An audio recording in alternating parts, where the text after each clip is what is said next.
6-0 Red Sox. It is the top of the 6th inning, and we want to welcome Jesse Goldberg Strassler to the radio team for the 3-game series here at Fenway Park. There's Jesse. That's He's it. the broadcaster for the Lansing Lugnuts. It's, of course, a single A affiliate of the Athletics. He's been doing the Lugnuts for 14 years now, and he is at Fenway doing the game with Vinny. So Jesse Goldberg Strassler, welcome aboard. Awesome. I got to chat with him on the bus ride on the way over to the ballpark, and it's like, oh man, I mean, you can just, you can tell. And that puts me in the best mood because it's somebody who's loved baseball his entire life, right? And those are always great people to meet. But when you are a part of their journey, and I'm telling you, getting to the big leagues, that's a journey.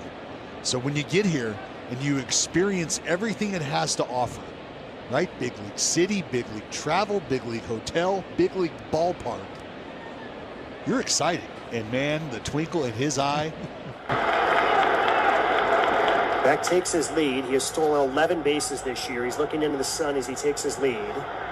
Doesn't go. The pitch is driven. Right center field gap. McMahon put a charge into that one, and you can tell it goodbye. McMahon clears the high wall, deep right center, 2-run blast. This game is tied 3-3. Welcome into Crafting the Call. I'm Jesse Goldberg Strassler, voice of the Lansing Lugnuts, but sometimes we might get a cup of coffee in the major leagues, and that is what we're going to talk about today. And I'm Josh Suchon with the Albuquerque Isotopes. I got to make my major league debut. Special moment for anyone, Jesse, whether you're a player, a coach, an umpire, public relations, groundskeeper, play-by-play announcers. You and I have been doing Crafting the Call for quite some time. We've both been broadcasting minor league baseball for quite some time, and we wanted to let people in on what the journey was like and also just discuss what it was like, all of the subtle differences and all of the major differences between calling minor league baseball and major league baseball. We've got a couple of half innings for each of us that we're going to listen back to and maybe share some side stories, maybe break down this thing here, this thing there, because this show is, at its very core, it's you and I talking about all facets of play-by-play. So I'm really excited to get into this with you. And I think what's interesting about what Jesse and I did this year is that both of us, it was total extremes for when we knew that we were going to get broadcasts. I'll start with myself and then we'll let you tell the story, Jesse, as we lead into your half inning. I've known for quite some time, probably about 3 months, that I was going to get 2 games. And I mostly kept it quiet. I hardly told anybody because you just never know if things are going to change or what's going to happen. I just wanted to wait until the moment arrived, until I was mostly on a plane on my way to Denver before the games occurred. So I had lots and lots of time to think about it, to overthink it. What about you this year, Jesse? So the clip that we saw to open, that was 2022 when I was asked in April for a June debut. This year, very different. This year, the Athletics were playing in Detroit. Here I am with the A's High A squad. And my broadcast partner and I drove from Lansing to Detroit about an hour and a half just to drop by and see all of our old players, get some content. And while we were there, we were asked, hey, since you're here, why not come on the air and call an inning or so? So it was very different. It was spur of the moment. Hey, you've got 30 minutes. All right, go right ahead. All right. Well, we're going to get to the top of the second inning that you did in that game. But what else should we know before? Set up this half inning. Give us any other details that we should know about before we hear you go on the air here in the top of the second. I think the big key is, with regard to prep, it is just me sitting in the Detroit Tigers press box across from Adam Jackson, my Lugnuts broadcast partner, my partner for this. And we're just writing down things that might suddenly jump out to us, all the while trying to calm our nerves. There's no time to react. We're about to call this. We don't have a scorebook. We don't have our scorecards. We don't have any equipment with us there in the broadcast booth, but we're about to sit down and call this. So how do we do a good professional job? So what I'm trying to say to myself in the back of my mind is just relax, just sit back and let the game come to me. All right, let's see how well Jesse did at letting the game come to him. All right, top of the second inning, and I introduce you to my great friend Jesse Goldberg-Strassler and Adam Jackson. I mean, there's being in the neighborhood, and we were in the neighborhood. We start up the top of the second, no score. On the first batter is Max Muncy, fouling off the first pitch from Dietrich Enns. Strike one. I'm Jesse Goldberg-Strassler, joined by Adam Jackson. We made the drive from the A's High A affiliate in Lansing, Michigan, off to the east to check out the A's game on a getaway day. The pitch fouled back under the screen. 0-2 on Muncy. Luis Urias comes up next, then Gio Urshela is in the hole, top of the second. A's went down 1-2-3 in the top of the first against the southpaw Dietrich Enns. Here's the pitch, and Muncy fouls it off over the netting and back to the concourse. The walkway, right, that splits through the seats, right behind home plate to the right side. Adam, good to see you in a different place, familiar face. I've been here a time or two. How about you? Just a little bit. Here's the pitch. Muncy bounces right back to Enns. Checks on Max. Overhands to first. One away. So a fly out, a ground out, a strikeout, and now a second ground out for the A's against Dietrich Enns. Back in the major leagues for the first time in 4 years. Spent time in Japan, then the Korean Baseball Organization. Signed by the Tigers January the 6th. In the major leagues June the 26th. No score, one out, top of the second for Luis Urias. Adam Jackson, by the way, the director of broadcasting at Central Michigan. Enns is familiar. First offering misses inside, ball one. Dietrich Enns, a former Chippewa. Luis Urias' third game batting in the fifth spot in the order. The deal. Check swing. Strike called. Looks like he's got the family right behind home plate. Some of his former teammates as well. The maroon and gold down there. Great view for them. Second baseman Torres is up the middle, swatting away an insect. The deal. Swing and a miss. Strike two. And so far, so good for the Enns contingent. And for the A's, just trying to figure out, right, check out the scouting report. They have not faced him before. What a journey for him to get back to this point, though, and to be able to pitch in his home state. Pretty cool. It's a pitcher's count here. Ball and two strikes on Urias. Fastball high. 2-2 just to show it to him. For Enns, the lefty, taking on an A's order with 8 out of the 9 batters right-handers. The only lefty is Nick Kurtz. And Kurtz struck out in the first inning. 2 balls and 2 strikes on Urias. The deal. Line drive twisting foul up the right side. And we'll keep it right here. The thing about Enns, though, if you check out his AAA numbers with Toledo, he was better against right-handed batters than he was against lefties. Right-handers had an OPS just above 600, lefties an OPS above 700. So against the right-handed Urias, a ground ball weakly struck towards short. Baez picks it up and slings to first. 2 outs.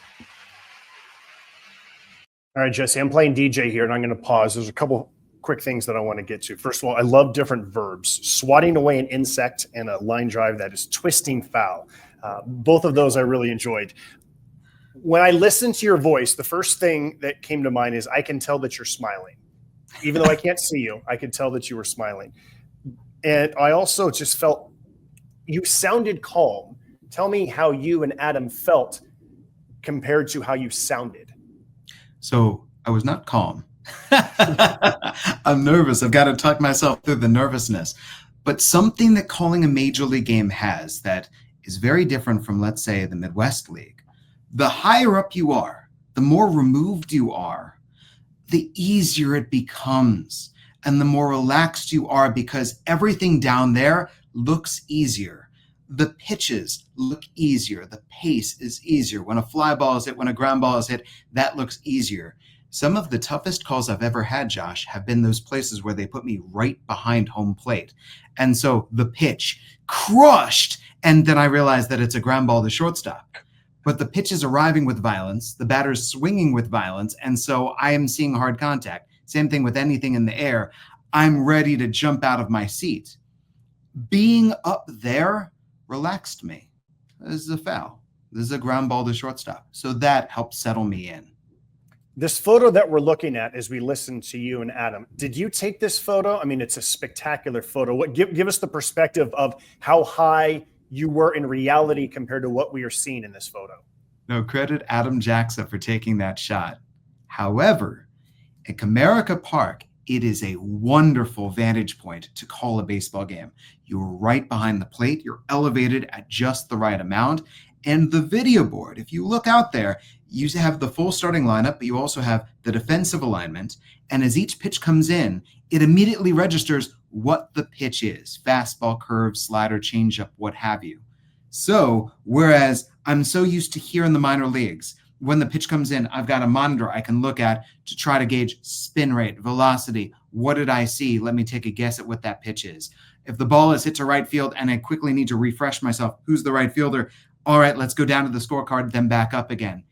Everything in Detroit is right there in front of you. And that includes the monitor.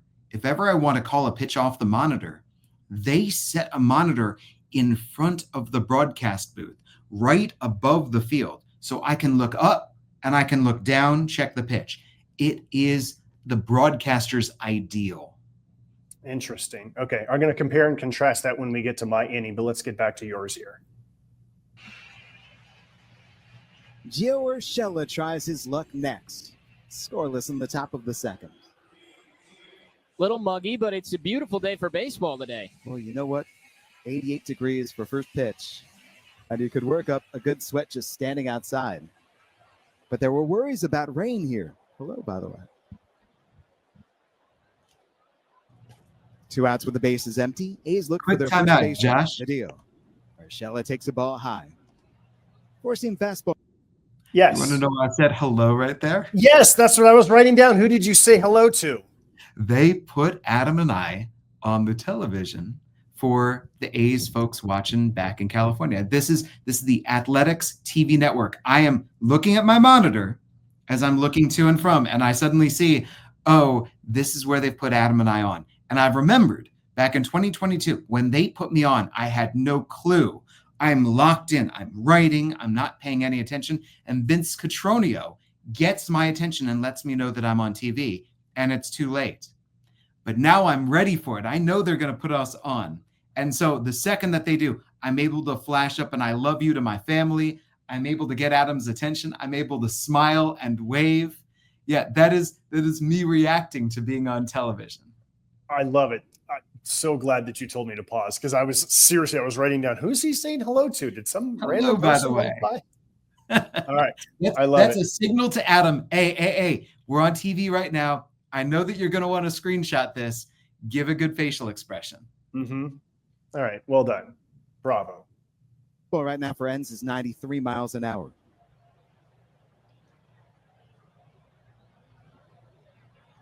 Hello to Jenny in Dallas. This pitch is high.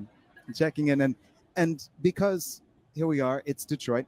It's easy for us from Lansing to get to Detroit relatively an hour plus. So Adam and I had made the drive before, but this is special to be calling an A's game at Comerica. The pitch. Urshela takes a ball outside. It's 3-0. You know, when the day began, I didn't have a doubleheader in the mind, but here we are. We've got a 7:05 p.m. game tonight in Lansing. The Lugnuts are hosting the Reds' high affiliate, the Dayton Dragons. 3-0 pitch. Right in there for a called strike. By the way, for the A's, the starting lineup today, Lawrence Butler, Idle, J.J. Bleday, Tyler Soderstrom, not in the starting lineup, and so there are a lot of guys batting in new spots. Urshela takes ball 4, down it in. And there's your first base runner for the Athletics. 2 out base on balls here in the second. Yeah, good to see them just get somebody on because ends 5 up, 5 down, and now the A's can get to work here in this second inning. Austin Wynns comes up. The former Red, by the way. I mentioned how the A's are battling against the Reds in the high A level just down the road. In general, though, when you look at the minor leagues, they keep things geographically separate. Ends delivers, and breaks it in for a called strike, showing the curveball. Just to steal a strike from Wynns. Once again, left-handed pitcher, right-handed batter. It's scoreless. Urshela at first base, 2 outs. Held on by Torkelson with the short lead. The pitch, foul down the right side. The last outing for Enns in the minor leagues himself, he did not go 5 innings. He was knocked out by St. Paul, and he allowed a couple of home runs, gave up 4 homers with Toledo. Wins with power. The pitch, foul down the right side, over the netting. And back to the seats where it knocked down a fan. He rose to try to make the grab, and the ball caught him instead. Recovered on the ricochet. And there's the applause for the effort. No balls and 2 strikes on wins. Here's the toss.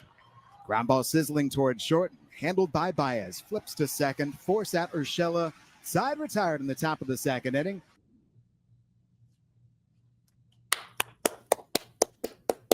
I like it. I like it a lot. Okay, next couple of questions that I have for you.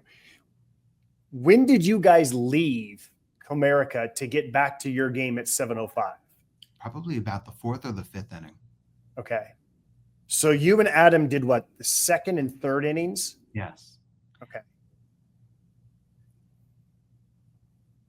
I like how, okay, so as someone who's from California, I don't have the foggiest idea about geography and distances. And it always blows my mind how close the teams are in the Midwest League, how close major league teams are, because California is enormous. New Mexico is enormous. There's only one place that we can bus to in the Pacific Coast League. So I like that you told people the distance from Lansing to Detroit, because most people in California are like me. They would have no idea. They'd be like, wait a minute, what do you mean? The minor league broadcaster just drove over this morning and now he's doing like what? So I like that. I felt like it was appropriate for what you and Adam should be talking about. That is the chief question. When you're on the air, it's the be human, but the fans care about the team. So it is very much trying to find that happy medium between here's what's going on with the A's. Here's a little bit more about this unfamiliar voice. When people asked me, are you doing a lot of homework? Are you doing a lot of studying? And I felt a little bit like a delinquent because I kept thinking like, actually, no, because I felt like I was not being asked to fill in for the Rockies because of what I can look up about all of these players. I'm being asked to fill in because I'm around them, whether it's this year, last year. Like I called them when they were in the minor leagues, and those are the stories that I wanted to tell because I felt like that's why I was there. So it was like it was an excuse to be lazy in my homework. But again, I go back to I felt like what you and Adam were discussing is appropriate for that's why you guys were asked to fill in because of this. Yeah, with the pitcher, with Dietrich Enns, here's all I wanted to do. I want to say, how did he get to this point? Where's he from? And as a pitcher, can we hit a home run off of him? Is he better against righties or lefties? These are all things, basic human interest. Okay, how does that affect the starting lineup? I'm not going to give you a full bio about him. That's not the most important thing. Yeah, the only other thing that I would add, and maybe you did this later, or maybe you just didn't have the time, was how many of these players for the A's you saw at Lansing, and whether or not you had a quick little anecdote that you could include somewhere. Yeah, that was the difficulty. Is here's Urias now batting, or here's Austin Wynn's now batting. Oh, I didn't see these guys come through the organization. So that was the one thing that was missing. Was it felt like there were a lot of more unfamiliar guys that stepped in, whereas the more familiar guys were getting the day off. All right, you ready for my first clip Josh, here? are you ready? Okay, so I'll set this up. So I did 2 games, Friday and Saturday, and I was extremely fortunate. I got a lot of action, and I got a lot of immediate action. I got runs, I got defensive plays. Like immediately, I felt like I could settle in. So what we're going to listen to, we just heard Jesse when he first came on the air. We're going to hear me in the bottom of the 3rd inning of game 2 of the series. So let's get to that one. Colorado Rockies come to bat, home half of the 3rd inning here from Coors Field on this Saturday evening, game 2 of this 3-game series. Rockies took game 1 in yesterday's game. They're trailing 3-1 as they come to bat here in the 3rd. Mickey Moniak will lead it off, a left-handed batter against Zebby Matthews. First pitch swinging, fouls it straight back. Moniak, the only player in the Rockies lineup who had seen Matthews before today, was hitless in 2 at-bats against Matthews. Struck out his first at-bat tonight, the 0-1. Taken low. He wins the count at 1-1.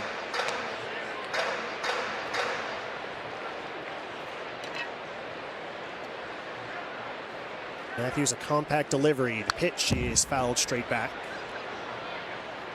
Not a lot of wasted movement with Matthews. Does not bring the hands up over the head. There's not trying to deceive you. He's trying to keep his mechanics as compact and tight as possible. Almost looks like he's working out of the stretch. It's such a basic delivery. He deals a wave and a miss. Got him with the slider. And Moniak strikes out to begin the third inning. Here's Hunter Goodman. He chatted with reporters yesterday about his All-Star game experience. His locker mates were Pete Crow Armstrong and Kyle Tucker. It's good company. Yeah. He said he spent a lot of time talking to Kyle Schwarber. At one point in the ninth inning, Edwin Diaz called him out to the mound. Reporters asked him, "What did you talk about?" And he said, "Diaz just told me that he was tired and that he wanted a break." And so he said, "Just come out here and just chat with me for a few seconds so I can catch my breath." Goodman singled up the middle in his first at-bat tonight. Here's the first pitch. Taken high. 97 on the radar gun, ball one. Feel like it's going to be the first of many All-Star game appearances for Hunter Goodman. Next pitch, a wave and a foul tip. It's 1-1.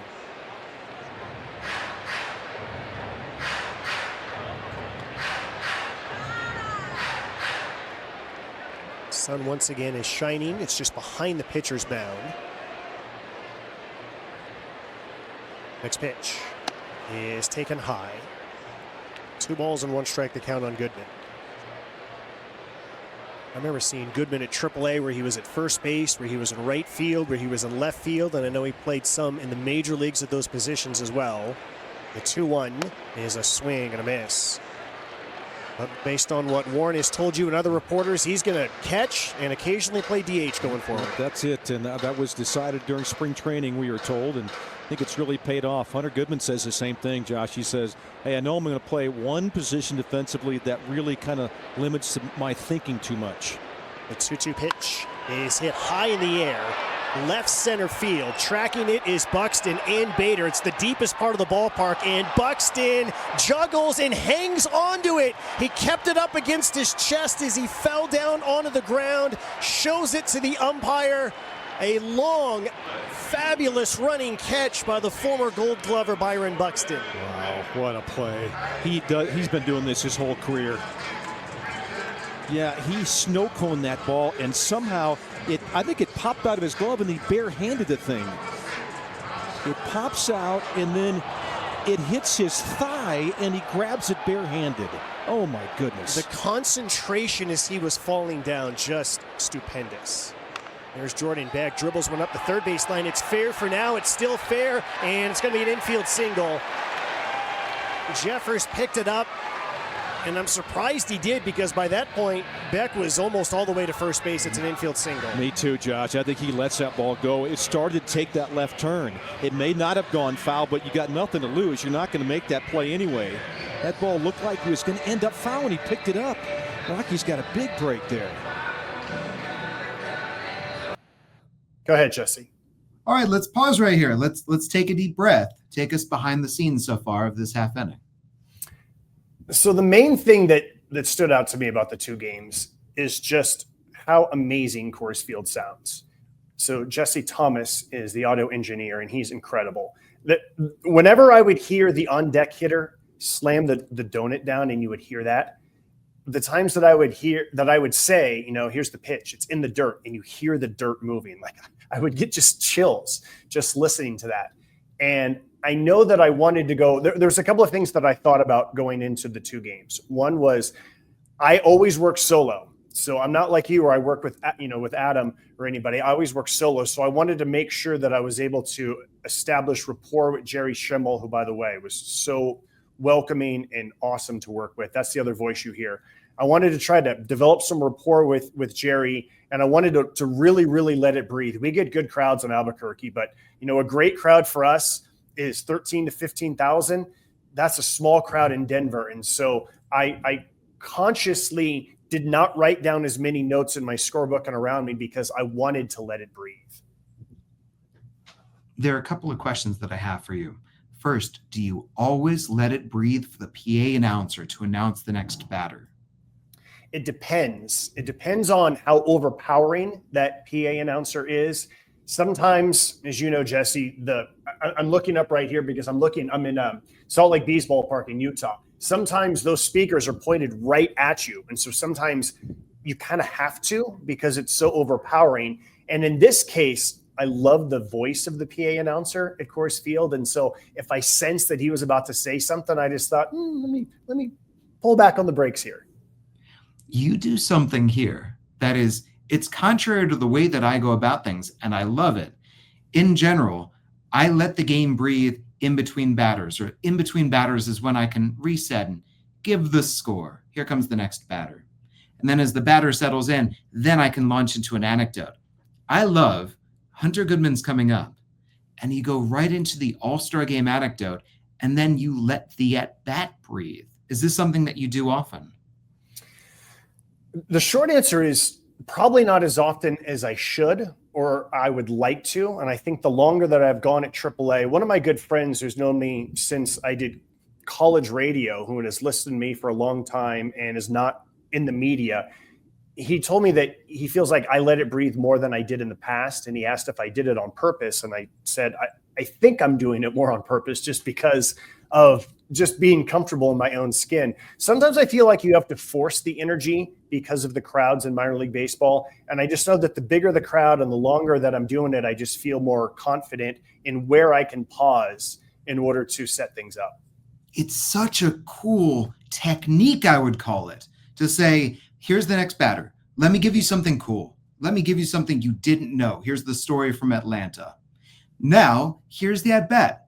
And I'm going to step back and we're going to see what happens. And that's such a lovely way to go about things because now the sounds matter so much because the at-bat is taking place. So for that catch with Byron Buxton, you said that the monitor was right in front of you. Yes. I was on the left, Jerry was on the right, and the monitor was in between. So as Jerry and I are describing the catch, we're obviously looking at the TV replay, and shout out to the Rockies TV crew for showing an amazing replay of that. And same thing with this infield single that we just heard, where the ball was clearly going foul, and the Twins catcher made a huge mistake in trying to pick it up. And those are other elements where you take advantage of the resources, right? In minor leagues, we usually have monitors. We don't always. Sometimes the replays are really good. Sometimes they're not so good. Sometimes they're 2 seconds behind. Sometimes they're a half second behind.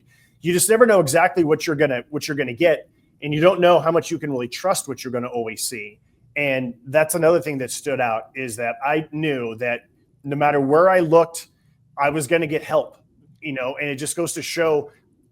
I also think it should be way better, Jesse. Like it made me appreciate the major leagues that much more, knowing that sometimes in the minor leagues it is major league level and other times it's not. Well, I'll take you inside the booth here. In Lansing, for instant replays, I go back into the Diamond system and on my laptop, and then I'm going frame by frame. I am manipulating the instant replays for us here because we don't get them in the Midwest League more often than not. I do want to get back into one thing with this, and then we can get back into the half inning. Josh, there is a subtle trap here. There's a complexity, and that is you're watching the replay. You're trying to describe what Byron Buxton did, and you're now processing and understanding what he actually did. Jordan Beck's first pitch swing. So we actually have to transition from one to the other, and now we've got action once more. I feel like in those moments when something complex happens, and then you feel like you still want to keep talking about it, and then on the first pitch something else happens that is complex, then I think one of two things in my mind. Number one, you kind of lean back on who's your audience. The audience is the Rockies, so let's focus on what just happened involving the Rockies. If the situation had been reversed, let's say Brenton Doyle had made the juggling catch in center field, and then a Twins batter had reached on an infield single, maybe I go back to talking more about the catch that Brenton Doyle made because it's the Rockies radio network. It's not a national broadcast at this point. So I think that's one decision. And then the other decision is, no, what's the most recent thing that's happened, right? We described Buxton. We did it as best we could. Something else has happened. Let's keep moving forward. Let's keep moving forward. Let's listen. Wow, that's a mental mistake. It even looked like Matthews' body language was, oh no, what are you doing? So here's Ryan McMahon. Let's see if the Rockies can capitalize. First pitch is a swing and a miss for strike one. Twins lead the Rockies 3-1, third inning.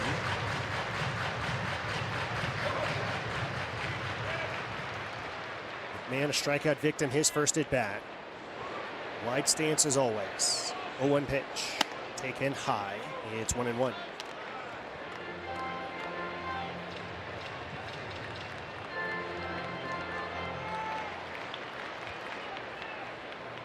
Beck takes his lead. He has stolen 11 bases this year. He's looking into the sun as he takes his lead. Doesn't go. The pitch is driven. Right center field gap. McMahon put a charge into that one, and you can tell it goodbye. McMahon clears the high wall, deep right center, 2-run blast. This game is tied 3-3. Well, how about Ryan McMahon? He strikes out, first time up with 2 in scoring position.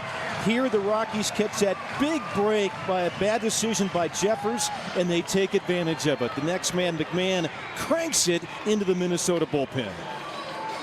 He was late on a first pitch fastball. He crushed the second pitch slider. 106.9 was the exit velocity, 429 feet the distance. And now Ezequiel Tovar takes a called strike.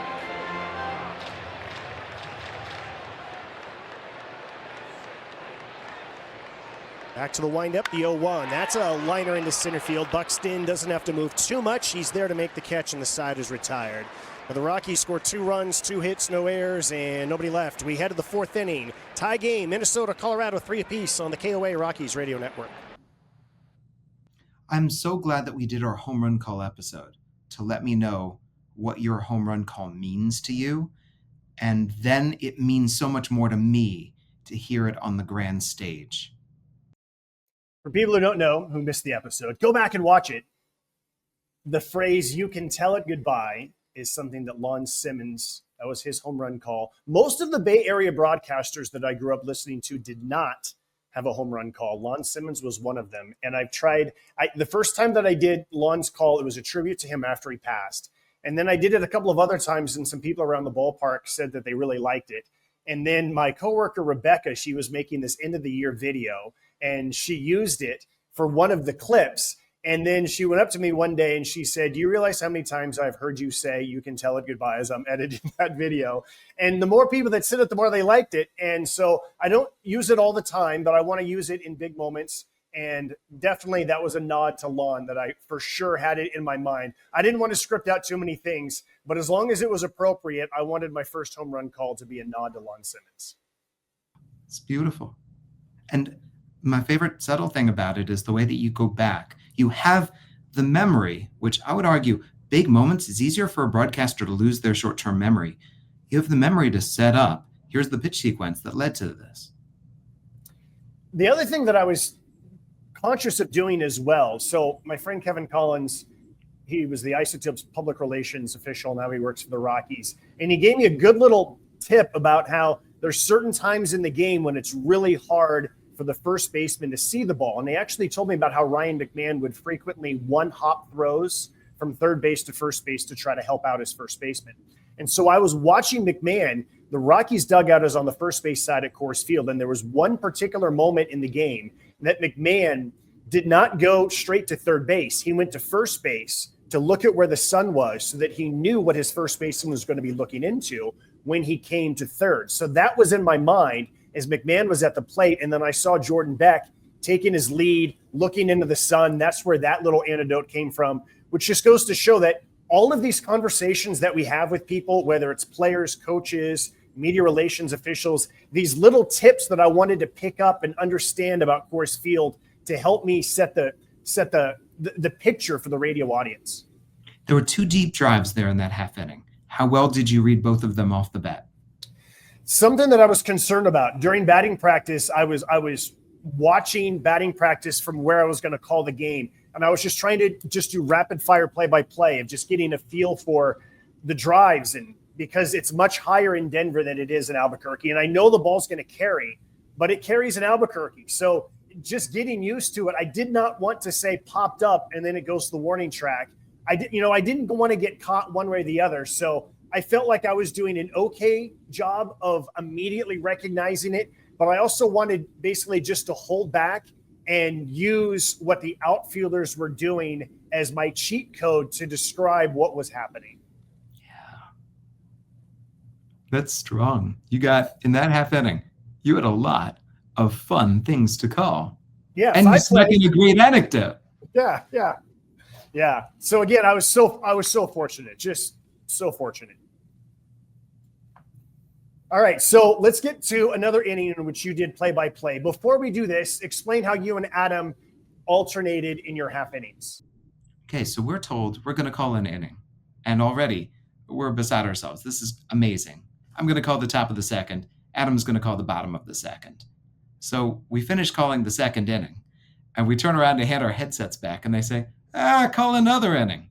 So we decide Adam's going to call the top of the third. That way he stays with it, right? It stays smooth. He stays on play-by-play. Then he'll throw it back to me for the bottom of the third inning. So this is the bottom of the third inning in the same game. And now it's the Tigers coming up to home plate against the A's. Athletics 1-0 as we come to the bottom of the third. Back with the play-by-play. Here's Jesse Goldberg-Strassler. Jake Rogers, Parker Meadows, and then the top of the order again for Detroit, and Gleyber Torres coming up against the left-hander Jeffrey Springs. 1-0 the A's trail. They had a threat in the top half of this inning, but an around the horn double play grounded into by Brent Rooker stranded it. We open things up here. A swing and a fly ball hit by Jake Rogers, slicing down the right field line. Brent Rooker over and then backs up to put it away. Started to dance with it at the last second, but one pitch and one gone. Bring up Parker Meadows, the number 9 hitter. Partly cloudy skies above. We see the blue skies. It is the sort of day where the fans need fans. It is humid. The 1-0 Tigers on the Torkelson second inning home run. Left-handed batter, left-handed pitcher. Springs delivers. Starts things off, bending it in, called a strike. Slider to the outside corner. Meadows is hitting just 172 this year. The wind and the pitch. Check swing. Off the outside corner this time. Max Muncy over at third base, way off his line, just reached down for some dirt. He is in, just in case. Shortstop Wilson is cheating up the middle. The wind is blowing right to left and in. The deal, swing and a miss, strike 2. Cutter by him. A getaway day from Detroit, Michigan. Downtown Detroit proper. Here's the pitch from Springs, and Meadows lays off down and away. Jeffrey Springs is looking for his second strikeout of the game. Well, everything's been good outside of what was an incredibly strong swing from Spencer Torkelson. A changeup down and away, and he got it. Torque. 2-2. Low it away. Meadows has worked the count full. We've got Jacob Lopez going yesterday with the 7 scoreless innings. You follow up with Jeffrey Springs today, and here is that Tampa Bay Rays trade. Joe Boyle and Will Simpson and Jacob Waters in exchange for the lefties. Lopez has been brilliant. Springs brings the 3-2. Fouled away, off the hands, over to the left side, and then down to the seats. We stay right here. 1 out, nobody on the last of the third. Well, so much talent, this youth coming up, all these position players. Add some pitching, complete the roster here. And Major League ready pitching. And you knew that Springs would be ready. Here it comes. Out of ground ball on the left side, in between Muncy and Wilson, a base hit to left. Max Schumann gets it in. A 1-out single for Meadows. I want to pause and go back to first pitch of the inning gets put in play, and I'm curious how the pitch timer has changed how you call innings, how you set up innings, and how you respond when there's all this information we want to get to the audience coming back from a break, and then here's the first pitch put in play. Yeah, this is something where I look back on this and I regret it, right? I need to be quicker in setting up, here comes the first pitch of the half inning. Because in general, I have my things that I've been told we need to get in the score. We need to get in the pitcher. What half inning? Who are the 3 batters coming up? Where are you? All of that different foundation to set up. It's too late. We've got to call this first pitch and then slide it in from there. So that's something that I'm still working on is how do I get comfortable and how do I not forget something? because I've gone the opposite way there too, Josh, where now I'm ready for the first pitch, but there might be one of those important details, whether it's the pitcher's name, whether it's the score, whether it's the batters, that I forget to put in there because the half inning has begun with a flurry. Before the pitch timer, I feel like at least 50% of the time, I came back from commercial break. I did all of those things that you described, score, pitchers, batter. Then I would do a live read. Then we would finally have the first pitch. And one of the other things that I noticed in my games is that if I did not get us to a commercial break immediately, I might miss the first pitch. And so I was conscious at the end of the half inning. I probably rushed it just because I'd rather rush it on the back end than miss something on the front end. And so then I was just trying to, all right, this inning, I'm going to say who the starting pitcher is. Maybe the next inning, I'm going to say who the batter is rather than trying to jam it all in. But I feel like it can be a challenge there when that first pitch is immediately put in play. I've been working on that. When I was a younger broadcaster, I would bring it back from every single break saying, top of the third, bottom of the fourth, top of the sixth, and just immediately launch into it and trying to be creative with it. But you're right. The game is about to start. Get ready for it. I loved your line. The fans need fans. That made me smile. That's an ad lib. I would love to be able to tell you that I'd prepared it in advance, but I'm going, it's just one of those things that naturally happen. Well, it's better when it's natural. And I also like how you were giving us details about the trade. So well done.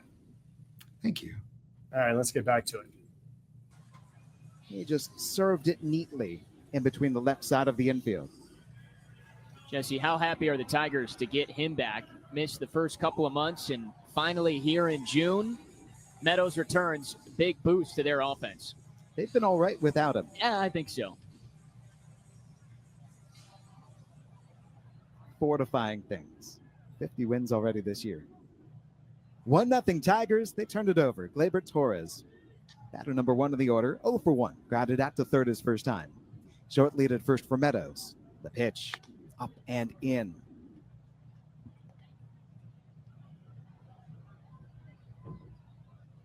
It is interesting to see this time of year who are the players who suddenly come in and contribute, whether it's Jack Perkins getting called up by the A's, fortifying the bullpen. The delivery breaks outside.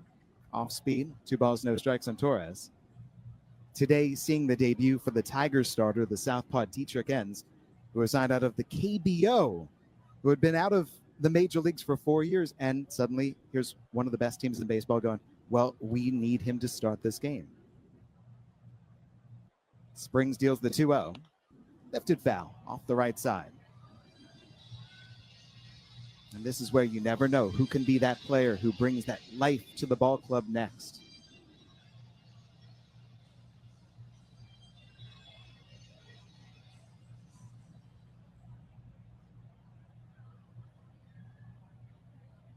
Two balls and a strike is the count. Out of throw over to first base. Meadows back in.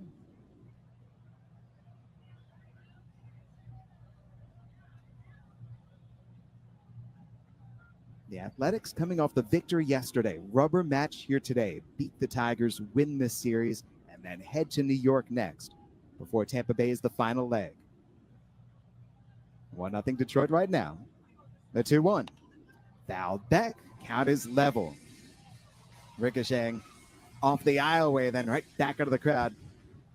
And one of the vendors had that ball come right over to him. You want peanuts? You want Cracker Jack? You want a souvenir? How about some water or some ice cream today? Well, today is a water day.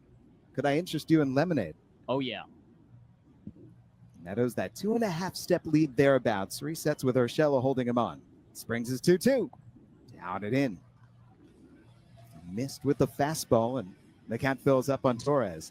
Jahmai Jones waits on deck.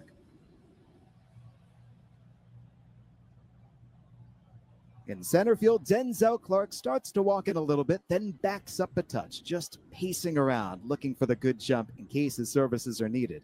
Time is granted to the batter.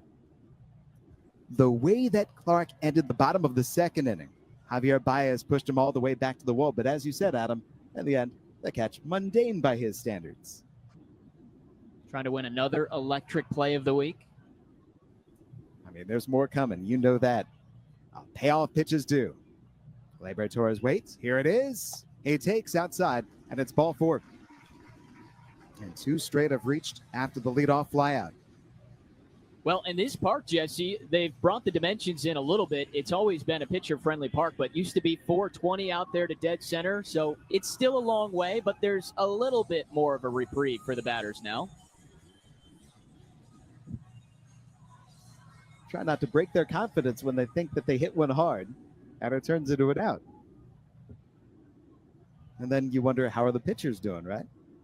I'm going to pause again. There's a couple of things that I wanted to ask you about that I enjoyed.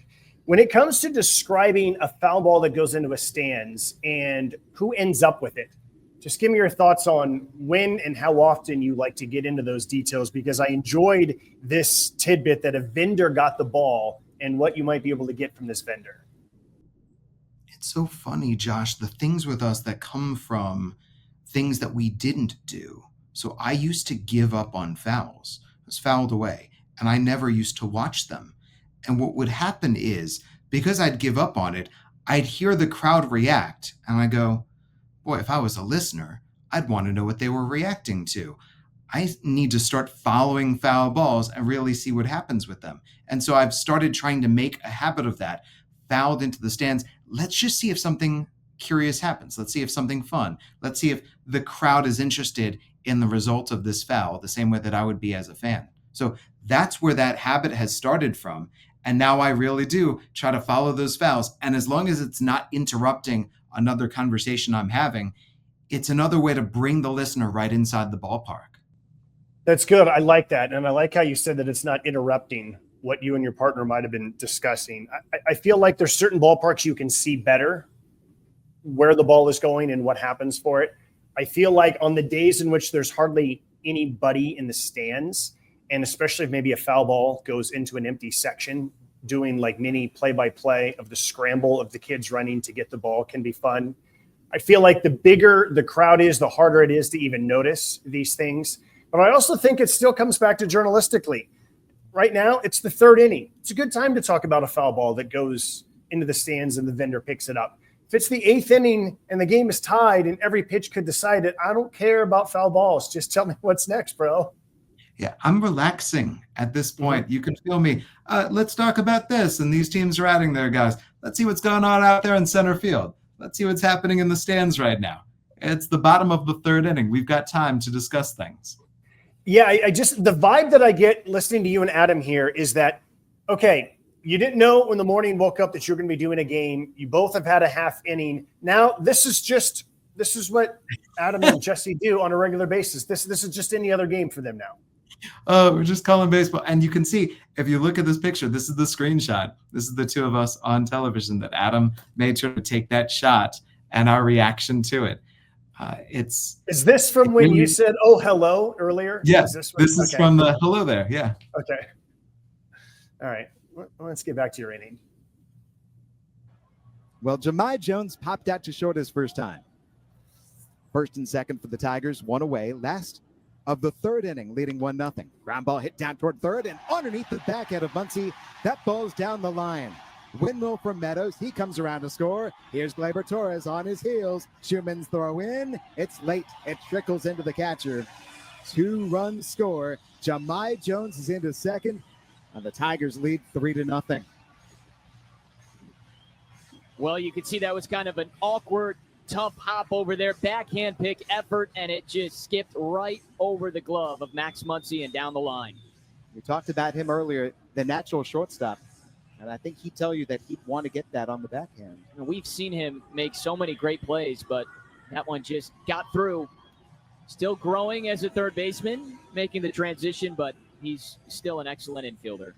It has gone down, by the way, as a 2-run double. And Riley Green steps in.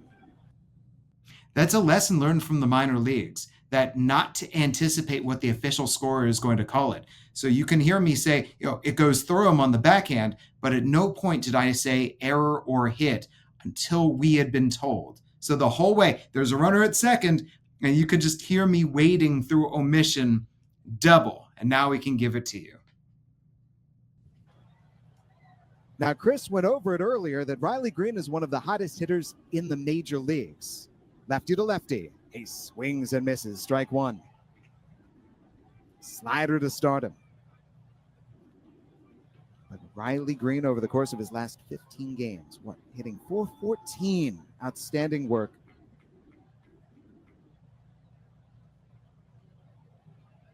Strike one pitch. Bouncing ball, yanked foul up the right side, behind the back of the first base coach. In fact, if you checked out your Tigers game notes, there's capsule after capsule after capsule on Riley Green. You would be forgiven to think that one of his family members was putting this together. Maybe they did. There it is, 15 games, hitting .414. And over the course of that run, reaching base 47% of the time, but he struck out his first time. He takes this pitch up and away, 1-2. Springs seeing if he could tempt him. Right now, Jeffrey Springs is only one strikeout, and it is Riley Green. Yeah, he needs to find an out here. One man out. Jahmai Jones at second. The pitch. Down and away. 2 balls and 2 strikes. I'm Jesse Goldberg-Strassler, joined by Adam Jackson. In case you were wondering who these voices are, instead of Johnny Dasco and Chris Carey, thank you for allowing us to keep you company. From Detroit, Michigan, Athletics trailing in the rubber match, last of the third, 3-0 Tigers. 2-2 pitch, runner takes off, ground ball pulled on the right side. Second baseman Urias gets there from the outfield grass, over to first, the throw in time. Out number 2. Jones takes third base. 2 gone for Spencer Torkelson. Jahmai Jones, by the way, was flashing around third, having a thought about pulling off something ambitious, but in the end, he played it cautious. Spencer Torkelson's 1 for 1 with a home run. And we will return you to your regularly scheduled broadcasters coming up after this inning. Jones starts a sprint down toward home. Jeffrey Springs impervious, kicks and offers. Up high, ball 1. Catcher Wins gave Jahmai Jones a look, though. Torkelson's homer last inning put the Tigers in front, and Jones's 2-run double here in this third has added to the lead. 2 gone. Left to righty. Springs steps off the rubber. He's looking over Jahmai Jones. Lefty on the mound, right-handed batter. Those are usually ingredients in the recipe for a straight steal of home. Make sure he's aware. All right, deal the 1-0. Down it in. Especially, Adam, when Jeffrey Springs is going out of the full windup. Yeah, try and take advantage. Get down the line, but again, one more out here and just get through this half inning. That's all you can do if you're Springs. Here's the 2-0 pitch. Fouled back. Especially when it appeared like the A's are starting to solve the Tigers starter today, Dietrich Enns. Went down perfectly in the first inning. In the second inning, a 2-out walk to Urshela. In the third inning, a single and a walk. Nothing to show for it yet. But you've got the big bats coming up in Kurtz, Muncy, Urias in the top of the 4th inning. Last of the third, 2-1 pitch, Torkelson. He connects that to center field. Back goes Denzel Clark, turns around over his other shoulder. He runs it down right in front of the wall. And the inning is over.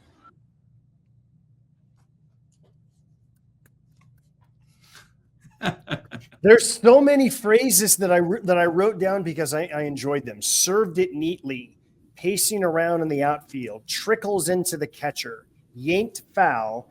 And at one point you said the ingredients for a steal of home. Were you thinking about our Crafting the Call episode about stealing home? You bet.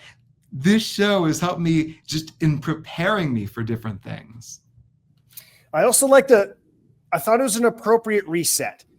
I like the phrase keeping you company in case you're wondering where, this is who we are. Back to your regularly scheduled broadcasters. Where were Johnny and Chris? Did they leave the booth? Were they hovering above you? Where were they as you and Adam called these 2 innings? They might have left the booth. They might have been hovering above us. If I turned back, maybe I saw them. Sometimes maybe I didn't. We're pretty locked in on the field. So during commercial breaks, we would look over and there would be Johnny with 2 big thumbs up. So love Johnny and Chris. Really appreciate their support. But it was just looking out at the field, seeing, making sure we didn't miss anything. there's a turning point in this half inning, by the way. So for me, for the first part of this half inning, I don't really feel like anything is happening. There's a lot of pitches that are being thrown, but there's not so much energy from the crowd. There's not so much energy from the field. Jahmai Jones being on the bases, and suddenly we have energy. And that suddenly gets my mind thinking about the game rather than thinking about this vendor or thinking about who's coming in to fortify the roster. So that's where I start getting into, well, let's think about would he try for the plate? And I would argue that actually catalyzes me going into, well, let's look at who's coming up this coming inning. And let's talk about what the A's might do against this pitcher. It's something that Adam and I love to get into. Is he's very much the everything outside of baseball, and let's keep you entertained and interested. And I'm very much going, what is the key thing going on in this game that is getting my juices going right now?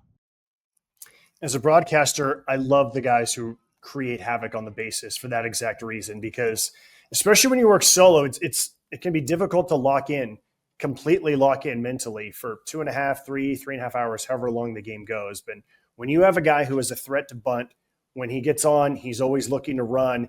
The cat and mouse game, like those are the times it just makes it really easy for me as a play-by-play announcer. Plus, my favorite play was Ricky Henderson, and it was for that reason. And so I love it when you just have someone on the bases, and to me, that's part of baseball, Jesse, is it's this slow building of will something happen? Doesn't feel like anything is really happening. It's just a bunch of pitches that are happening. Oh, wait, here comes this really fast guy. Something might happen. Yeah. Or when a guy steps up to home plate and you go, he could homer on any pitch. When there's a pitcher on the mound that you go, I'm not looking away from this right here. It changes your feel for the game. It adds that additional energy.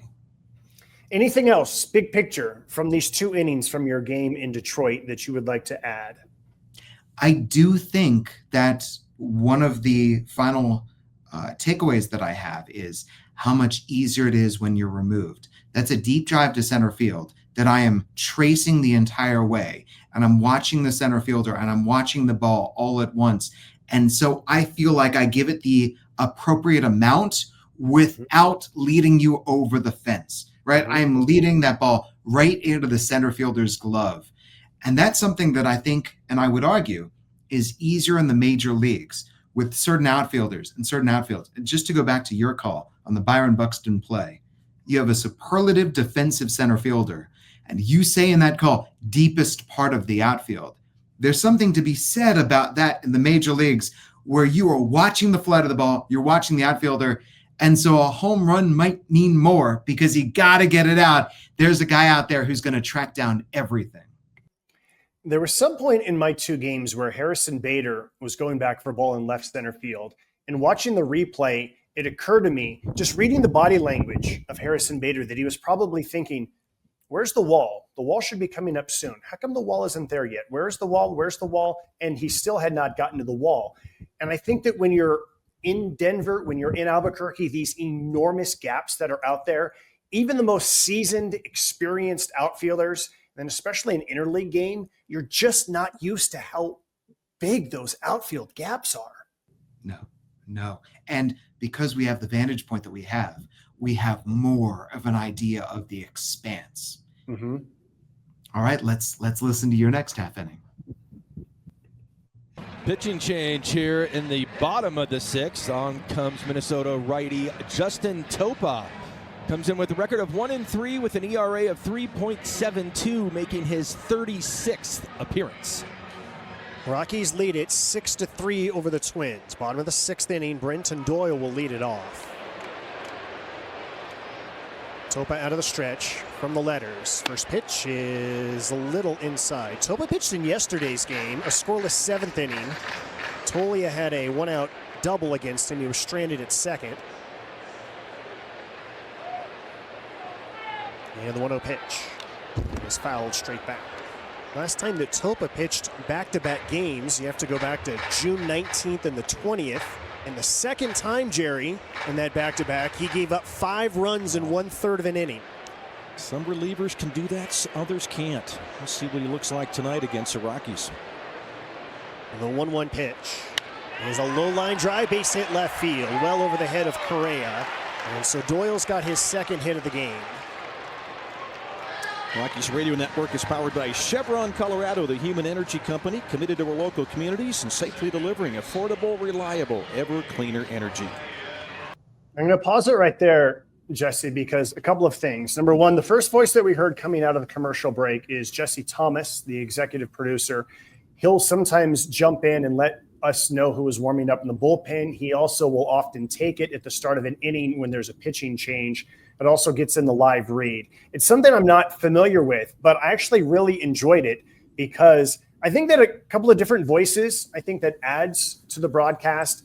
I also think that even if it just gives you an extra 10, 15 seconds to get your scorebook ready, to get everything organized, especially when there's live reads involved. And then, again, this is the second game that I did, and I realized that Jerry Schimmel basically had to squeeze 9 innings of live reads into his 5 innings, that I looked for opportunities when there was a pause where I could kind of look to him and just kind of like point to his big binder of live reads so that he could get in some of those when it was my inning. Do you never say thank you to Jesse, or do you never acknowledge him coming back? I did not, and it's because of Bill King's rules. Bill King. That's what I was thinking. Rules. Oh, man. Bill King had 3 rules, and I told this to Jerry when we had dinner in the media dining room before the game. And I said, out of respect to my broadcasting idol, Bill King, there was 3 rules. Rule number 1 was you don't say grand slam home run. You just say home run. Number 2, when someone pitches it to you, you don't say thank you. You just start talking. And number 3, you don't say early on. You just say early. So out of respect to Bill King, I wanted to follow his 3 rules. I was wondering. All right, here we go. I think it's a sign of trust that Rocco Baldelli is going to him in back-to-back outings, considering it's not like the bullpen is tired coming off the 4-day All-Star break. 6-3, Rockies lead, bottom of the 6th. Ryan Ritter's double in the second inning started the Rockies scoring. They were trailing 3-0 at the time. Runner is going, pitch is taken, no attempted throw by Jeffers down to second base. Doyle steals his 10th bag of the year. I think Minnesota was anticipating a bunt right there. Third baseman Lee was breaking on the pitch and not even showing bunt was the hitter Ritter, and then no throw to second. Straight steal by Doyle. He never looked back. Head was down the whole way.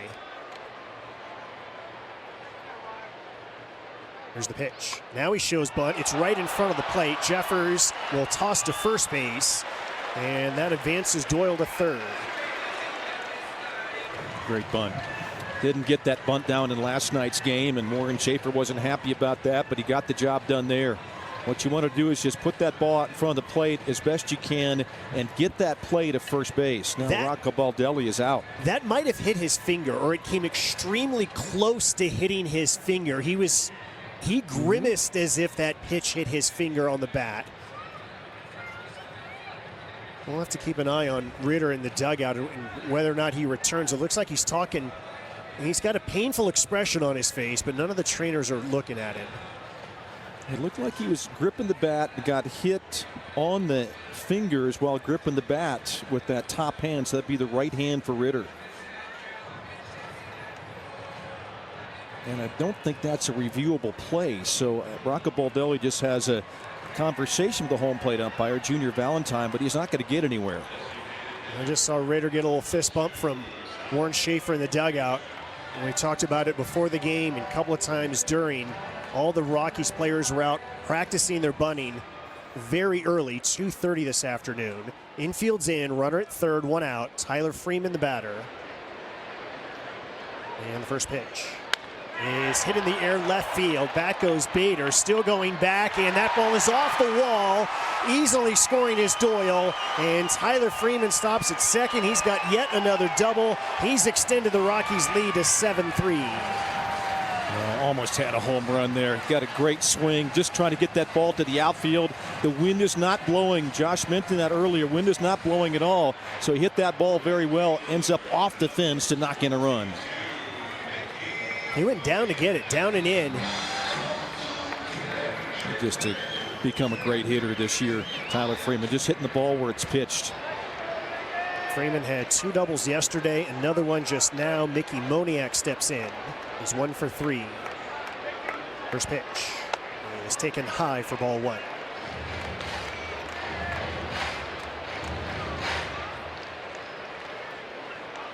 Correa plays just about as much as you're allowed by rule up the middle against Moniak. Third baseman Lee has to stay close to the bag in case Freeman takes off. He's dancing around at second, doesn't go. The pitch, a swing and a miss. 1-1.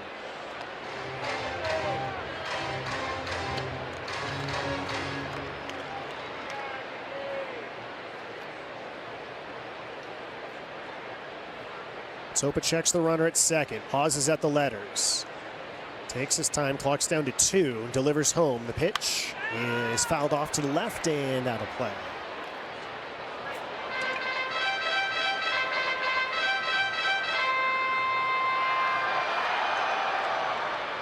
Sun has set. We are at twilight.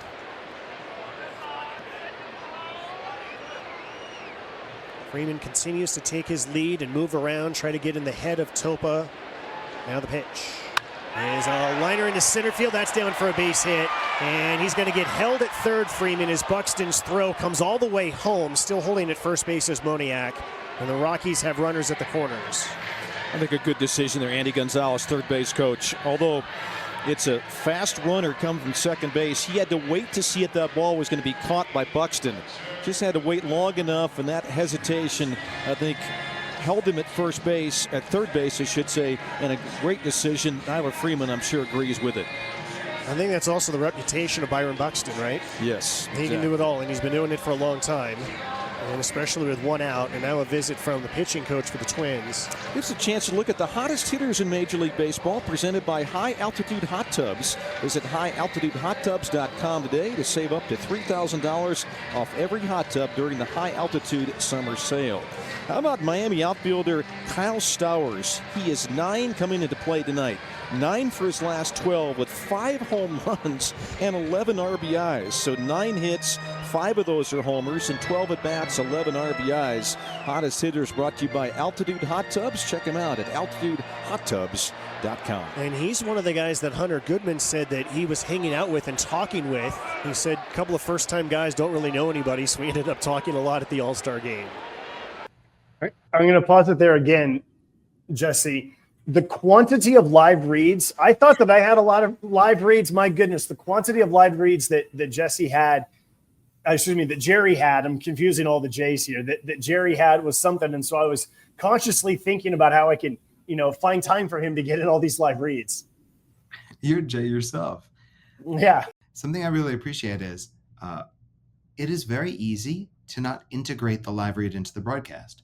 Like it's very easy not to integrate your co-broadcaster into the broadcast. And this is you working with a broadcast partner in Jerry. You're commenting on Kyle Stowers. You're commenting on the different things that he says. You're going back and forth. Was there any difficulty for you making that transition?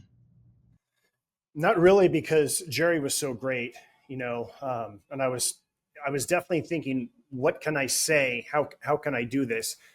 I think there's a couple of other things as I listen back to myself. So for people who may not know me, this is the first episode. I spent 10 years as a newspaper reporter. I spent 7 years covering Major League Baseball. I covered the Giants. I covered the A's. I very much think like a newspaper reporter still, and I think I bring that viewpoint into the broadcast booth. So even mentioning that this pitcher was going in back-to-back games, which is something you just don't see in baseball very often, and it's coming out of the All-Star break.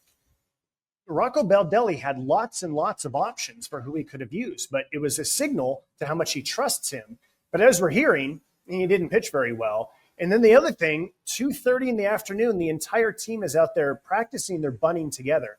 That doesn't happen very often in the minor leagues. I was guessing it probably didn't happen very often in the major leagues. So I started asking around to different people. I said, hey, when was the last time you saw this happening? And a bunch of people said, not sure exactly when it happened. And in my mind, the beat writer in me says this is a story. The Rockies did not get 2 bunts down yesterday. The entire team is out there bunting, practicing way before the game. And now here we go, bottom of the order. Warren Schaefer wants to play some small ball in this inning. To go back to your first point about that reliever, how did you find that information? Did you have that before? Did you go into the game notes? I just looked at the game notes. It just immediately went into my mind. He's pitched back-to-back games. When was the last time he did it? And the game notes were so outstanding for the Twins that it was right there. I was able to see quickly who it was, and then it stood out to me that he gave up 5 runs. If he had not given up 5 runs, maybe I don't even mention it. But because the last time he had done it, he gave up 5 runs, the beat writer in me thought this is a storyline. Let's see. Let's introduce this into the broadcast. Well, I think that's so important. And this gets into what I was talking about with my half inning. I'm going to tell you a little bit about the opposition, but I'm going to tell you about it in such a way that it matters to you, the fans of this team listening in. So me listening in as a Rocky fan, okay, here's this guy. All right, they're using him in back-to-back games. The second that you said the last time he gave up this many runs, I went, oh, all right, let's see if we can do that too. It immediately affects the Rockies. That's what I was hoping for. Sometimes you get lucky. Yeah, that was Goodman great. bats first and third, 1 out. Rockies lead 7-3, 6th inning. First pitch is inside for a ball. Goodman's trying to break it open. He's 2 for 3. The one time that he was retired, it took a juggling acrobatic catch by Byron Buxton on the warning track as he was falling down to take away a hit. The pitch is a one-hopper to the second baseman. Castro can't come up with it clean. He'll throw to first base and still get an out there. Scoring from third is Freeman, and the Rockies lead it 8-3. Well, a hard hit ball, a great play by Castro to knock it down and stay with it and get Hunter Goodman, who runs above average as catchers go. Close play at first base. Rockies are not going to challenge that, but that out was a productive out. Drives in a run. If Castro fields that cleanly, it's a double play. The inning's over. It's not going to be an error, but that's one that, just looking at Castro, he knows he should have had it clean, and that could have been a double play. Here's Jordan Beck, and he takes a called strike. So last night, Beck hit the home run when the count was 3-0, Jerry, and I asked you, is he going to have the green light? And you said yes, and he did. Prior to last night, he was 0 for 1 with 9 walks when the count was 3-0. Next pitch is taken low, evens the count at 1-1. I think that's the sign of a player becoming more and more confident in the major leagues, right? Didn't think of the same thing, Josh. Yep. That was a confident swing on 3-0 last night. The 1-1 pitch is fouled off to the right, out of play. Bunch of small ball in this inning. A single, a stolen base, a sac bunt. And then a double off the wall, a single, a RBI ground out. We're now looking for a blast from Beck. Topa comes set. The 1-2. Waved and missed it, that one. And the side is retired. But the Rockies tack on 2 runs. There was 3 hits, no errors, and 1 left on base. We head to the 7th inning. It's Rockies 8, Twins 3 on the KOA Rockies Radio Network.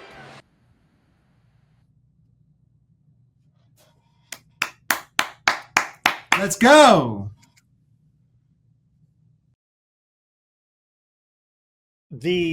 Once again, the crowd noise, as I listen back to myself again, even just that everybody clap your hands. And I'm laying out. I know that's going to overpower me, so I'm going to lay out on that. There was times that I just heard voices, the good way, not the kind that I'm possessed voices, where you just hear like the crowd, and it's just so vivid and rich. There was 43,000 in that game. Again, I just have so much gratitude that I got the chance to do it, that I got the games, that they turned out the way they did. The Rockies won both. I got a lot of action in those innings, and I felt like, again, this is game 2 for me and Jerry Schimmel. It's the 6th inning. And so I felt like by this point, man, we're locked in sync here about how our chemistry is. With so many fans and the energy so huge, were there any moments where you had to slow yourself down? It actually made it easier to slow myself down, because I feel like there's a lot of times in the minor leagues you have to force energy. You have to force that this matters. There's nothing forced in the major leagues. You can just, the crowd is what it is. And that just gives you this license to lay out and hear everything that's happening. What was one of your favorite moments from being in the majors? Whether it was a conversation that you had, anything. It's just fun to see so many other former Isotopes who I knew. Manager Warren Schaefer, hitting coach Jordan Pacheco, pitching coach Darryl Scott, bullpen catcher Dustin Garneau, media relations Kevin Collins, athletic trainer Heath Townsend. All of us had been in Albuquerque. And so to see all of them, and some of them knew I was coming, some did not. Some were shocked, jumping, and there was hugs all around. 22 of the 26 players on the Rockies roster that night had played for the Isotopes, whether it was up-and-coming minor leaguers or whether it was someone who'd been on a rehab assignment. And so to see those smiles, to be able to talk to them about their own debuts, the way they welcomed me, it just felt like a family reunion. And that's why I did not feel nervous at all, because I knew everybody around me and they just welcomed me with open arms, and it just allowed me to relax. We're wrapping up the show. I do think, just you touched on this already, but one of the main things that comes to mind for me is the gratitude of it all and the generosity of it all. Open up that door and allow us to sit in the chair and put on the headset. It gives me a different appreciation for the players when they get called up, what it's going to mean to them. I get to see a lot of players go up from AAA, but I also sometimes when someone gets called up and they make their debut, and then the second time they get called up, you think like, okay, he's already been there. But I now have what it would mean to me if I hopefully get the opportunity to go up for a second time. And I think that'll help me tell the stories of players of what it's like for them when they go up a second time, a third time, a fourth time, however many times it takes before they go up and whether they stick. But also knowing that you go up for 2 days, it might be the only 2 days of your life that you're in the major leagues. And it's okay to embrace and enjoy and just fully be present in those moments, because you never know if you're going to get another opportunity. Which I would argue it's difficult. For me, the very first time I was called up, I'm trying to make sure that I'm prepared. I'm trying to do all of that work, watching on the field, practicing my play-by-play of BP, doing the pregame interview, getting everything all set. And that way, when it's time for me to make the call, that I'm going to be prepared to make the call. There is that, okay, it's time to perform, that you need to counterbalance with the enjoy the experience. And so what we heard for me this episode was my second time, even though it was just an inning, being in the major leagues, and how much more relaxed that was. How much more it was like, okay, this is something you can do. This is something you have done. And so driving into Detroit, calling that A's-Tigers game, and then driving back to Lansing, and then calling Midwest League Baseball that night, the Midwest League game felt like such a pleasure. I just called Major League. For whatever reason, the game that night felt like such a breeze and such a joy. There's something about it that relaxes everything. I'm glad you brought that up, because I was curious what it was like for you to do a Midwest League game the same night as you had called a couple of innings of a Major League game. And I think that perspective is really interesting. And that's at the time that we are recording this episode, this is what I'm doing. This is my first series back with the Isotopes in the Pacific Coast League. And so I'm consciously thinking about what I did in Denver, what I'm going to do here in the suburbs of Salt Lake City, and kind of comparing and contrasting those two things. It's an important thing to consider. I think it's worth following up with you after you get more time and you get more perspective on it to see what else you conclude. But Josh, what an amazing experience. Yeah, for both of us. Who knew, right? Neither one of us knew this when we started crafting the call a year and a half ago. Neither one of us knew this at the start of the season, that this was going to happen. You know, we are constantly thinking of what would be a fun episode where we can learn from each other, we can learn from others. Hopefully we can provide some insights to people, whether they are broadcasters or not. And this was not part of the plan when Jesse and I created Crafting the Call, but I'm glad we're both able to do this, both within about a 3 to 4 week stretch, so that we can compare and contrast our experiences.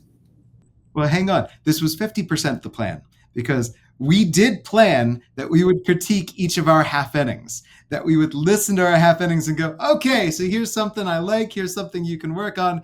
All right, Jesse, let's get earlier here to these pitches. We just didn't think that those half innings would be major league half innings. Exactly. Yes. All right. Send us off, Jesse. Hey, for big leaguer Josh Suchon, voice of the Albuquerque Isotopes and Colorado Rockies. I'm Jesse Goldberg Strassler. Thanks so much for keeping us company. This has been Crafting the Call.